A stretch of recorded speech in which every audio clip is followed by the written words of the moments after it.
Let's take a trip down to memory lane.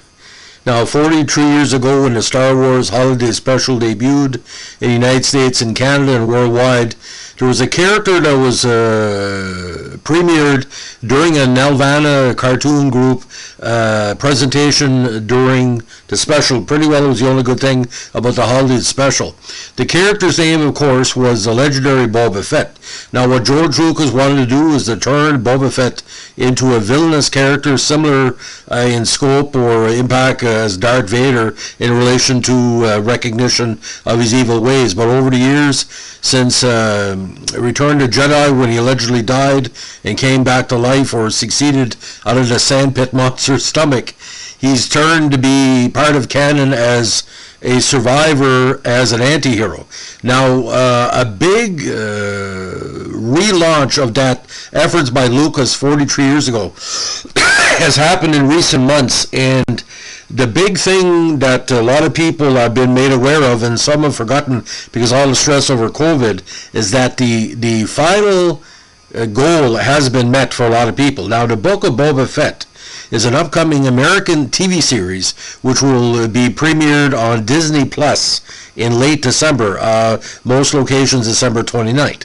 Now, of course, part of the Star Wars franchise is a spin-off from the successful Disney Plus series The Mandalorian, feature recording, of course, Boba Fett from that series and other Star Wars characters. Now, the series will take place alongside the other The Mandalorian spin-off, Ahsoka.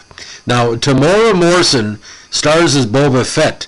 He played Jango Fett in the Attack of the Clones, and let me tell you something. He gives a great Boba Fett presentation. He was great at Attack of the Clones, playing Jango Fett.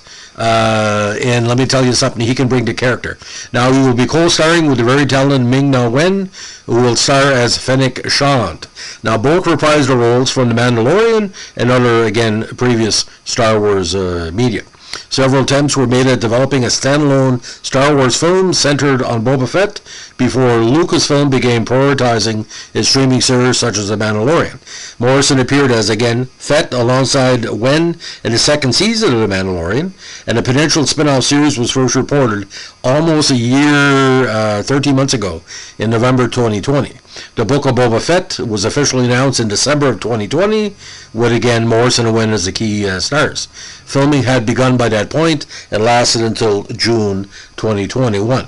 Now, the date of the release is tentative at this point, but we're still hearing December 29th, and will run for 7 episodes until February 9th of next year. Now, in the plot, which we've seen previews, and I don't want to give too much away, Fett and Sean attempt to make a name for themselves during the events surrounding the series in the galaxy's underworld by taking over the territory once controlled by Jabba the Hutt, who Jabba had a very famous character in Star Wars trilogy fame. Boba Fett was working for him as, of course, a monetary bounty hunter. Now, again, Boba Fett is a bounty hunter and the son of the original bounty hunter, Jango Fett. Morrison said the series was an opportunity to explore the character's past and show what happened to him between the events of The Empire Strikes Back, which came out in 1980, where he first appeared on the big screen, and The Mandalorian Season 2. Now, Wen, again, plays Shan, of course, an elite mercenary, and the number 2, or the assassin in Fett's service. Additionally, Jennifer Beals, a very, very great actress of movie and TV fame, portrays a Twi'lek. Now, Robert Rodriguez, the great director, did several episodes of the series with Jon Favreau, Bryce Dallas Howard, Dave Filoni, Steph Green, and Kevin Tancharoen also directing.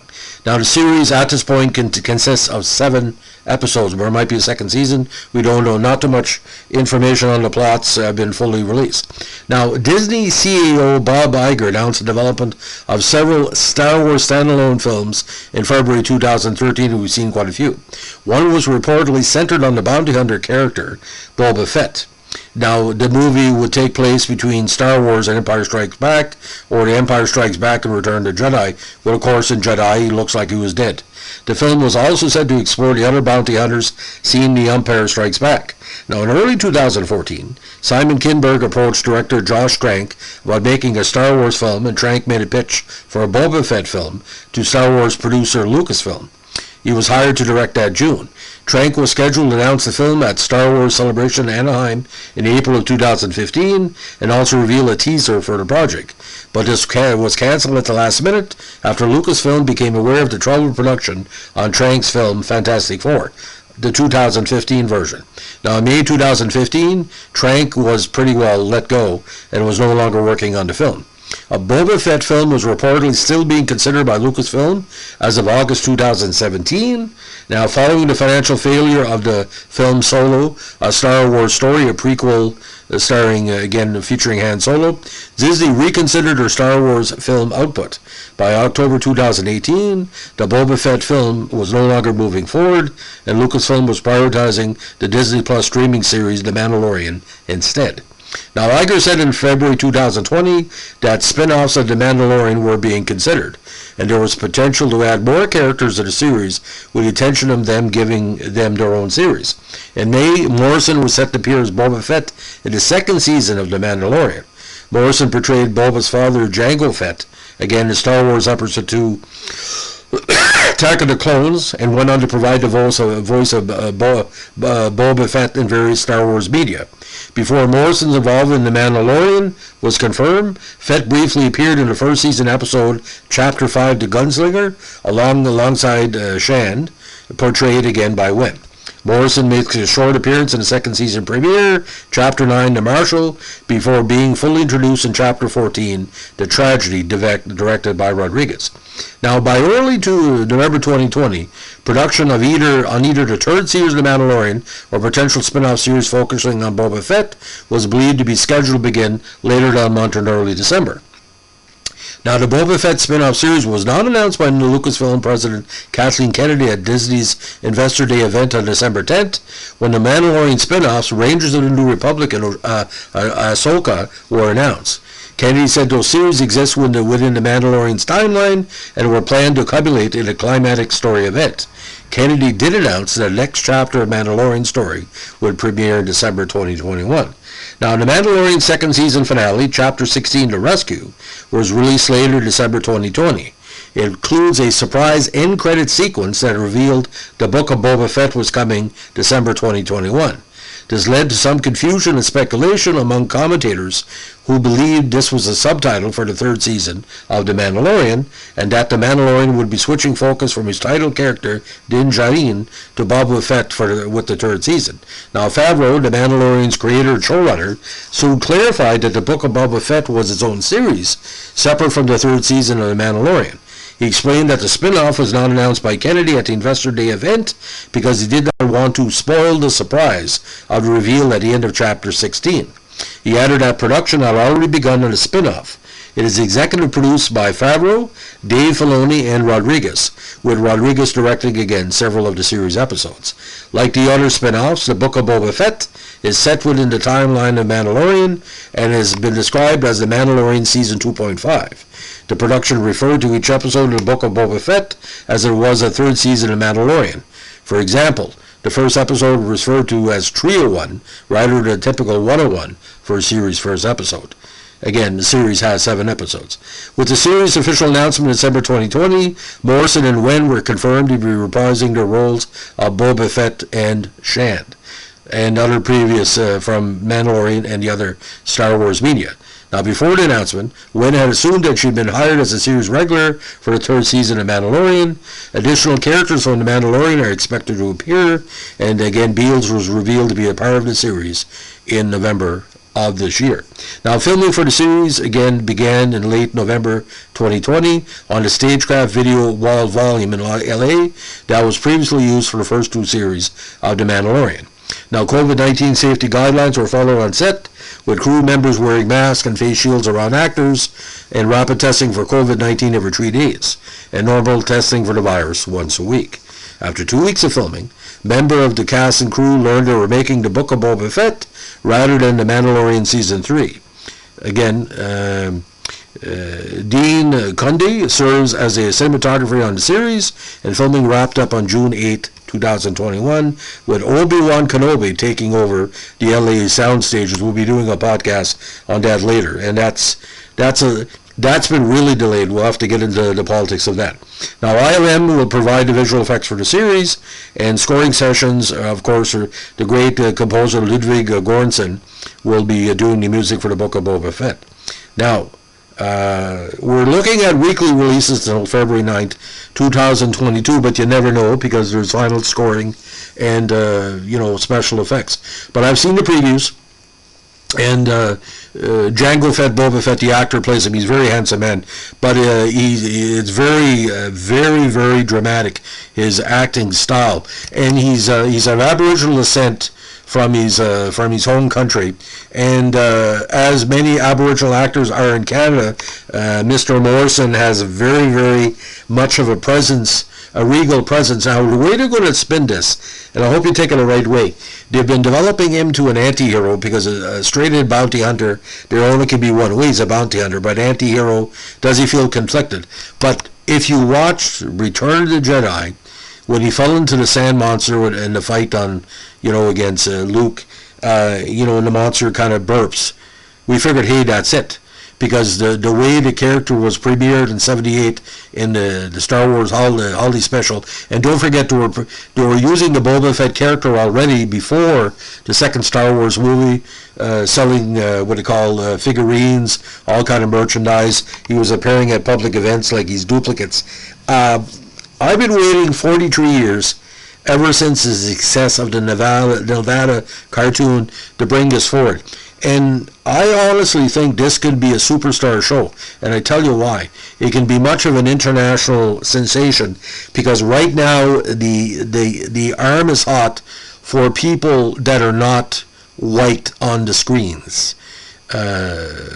People of Oriental descent, indigenous people across the world, gay, transgender, it's their time, or the actor's time, the last half decade. And I really think the amount of directors behind the scenes that want to drive this forward. Again, Mr. Morrison will be a household name more in 2022. He's a household name within the fanboys, of course. Now, I did see Attack of the Clones with my brother Joshua LaPointe. He was quite a young kid. It was 20 years ago. He was in his early teens. And even he was impressed. Because when you get into Star Wars, it's all about the supporting characters. Now, as bad as Hayden Christensen was in Attack of the Clones, Jango Fett, as played by Mr. Morrison, really, really brought it. And of course, the famous scene where literally he gets his head cut off, and Boba is looking at the helmet. So don't be surprised. There's a whole bunch of flashbacks to what motivation he was, because Jango made the stormtroopers as clones. And remember, he said kept one for himself, which is the baby. So there's a whole type of spiritual things that were going on. I think I would suggest that if you've never, I know this is bizarre to say, if you've never watched the Star Wars series, besides The Mandalorian, or heard of Droids, or where Boba Fett showed up before, watch this with an open mind. Look at it as Star Wars film noir. That's the only way you can describe it. Because the Jango and Boba Fett characters, we really haven't understand what their motivation is within the formal presentation of Star Wars. Sure, there's been writing and fan fiction or whatever, but what the Disney Plus format allows, and when Lucas sold everything to Disney, this is probably what he had in mind. But did he have the time to do it? Because he's been doing this for 60 years. He doesn't have no motivation, but the young director's coming up, and Favreau too. Favreau knows how to present science fiction and what he call pulp fiction product. Being an actor and behind the scenes and stuff. Ladies and gentlemen, if you're going to watch any series over the Boxing Week break or Boxing Day week break, it's going to be The Mandalorian. I would suggest, if you never got Disney Plus for The Mandalorian or Disney Plus for Beatles, docu-series, you got to get it for Boba Fett. Now, if you're of a certain age, I'm 56, and you were 10 or 12 years old when you saw the Disney special, you're almost 60 now, you gotta see what they're doing with Boba Fett. Just for me, if you have time after listening to this podcast, go see the preview, and let me tell you something, it gave me chills, because finally, Finally, somebody got it right. This is the most anticipated character in the Star Wars universe, and it was Lucas or somebody else. They let down the character. There's a whole bunch of stuff that could be done better at the time. It's never too late. Like I said, 43 years later, what Nelvana provided, and a little shout out as well. The original voice of Boba Fett is a great Canadian voice and physical actor, Don Frank. God bless him, God bless his soul. He passed away, one of my favorite Canadian actors of all time. So I dedicate the podcast to him and all the fans of Don Franks. And don't forget, ladies and gentlemen, if you have a chance, if you can get the YouTube rip of the Star Wars Holiday Special, the only reason you should watch it is for the Nelvana. Nelvana turned into one of the greatest animated studios in all world history. And we're proud in Canada that they come from here. And my tax money helped with the production company. So technically, it's my tax money that helped create the presentation of Boba Fett. And it's money well spent. Every chocolate bar or chip I bought there back in the late 70s went towards Nelvana. So thank you. I'm the producer, technically, amongst 23 million other Canadians that were around at the time. So, ladies and gentlemen, this is the big story of Boba Fett. Little preview. If you like what we're doing here with our Star Wars podcast and our TV movie podcast, let us know. Like, comment, and subscribe. And you're saying to yourself, how can you remember all this stuff, Jeffrey? Well, let me tell you, to put this in perspective. Watching it at the Paramount Theater in Campbellton and seeing Boba Fett arrive, I thought this was going to be a movie in itself. And it didn't play out, but my God, the potential is untapped. If it's done right, this could be, well, again, one of the biggest sensations of the 2020s, if done right. Watch for the Boba Fett run on toys and merchandise and graphic novels and, overall presentation. And I say Morrison could be just the quality actor he is now, or it could be literally an overnight household word 20 years after he should have been because of Attack of the Clones. Thanks for listening.